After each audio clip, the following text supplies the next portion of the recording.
माझा थोडासा अनुभव आहे, मी ते सांगते. कारण मला खूपच त्रास होत होता. मला पहिला सुरुवातीला मुळव्याधाचा त्रास होता.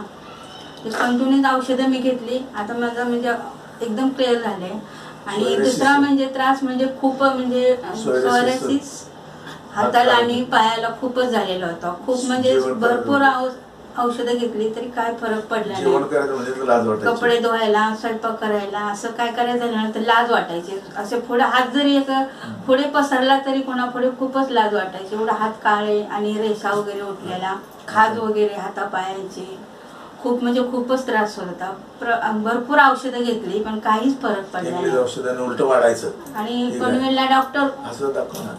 पनवेलला डॉक्टरांच्याकडे गेले प्रायव्हेट, त्यांनी पण खूप औषधं दिली, काहीच फरक पडला नाही.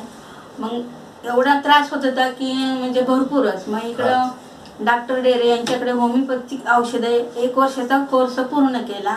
आता भरपूर म्हणजे असा बराचच फरक पडला. पूर्ण क्लिअर झाले, हातपाय एकदम क्लिअर झालेले आहेत. आता म्हणजे कुठलाच त्रास होत नाही. भरपूर म्हणजे भरपूर असा एकदम हातपाय एकदम क्लिअर झालेले आहेत.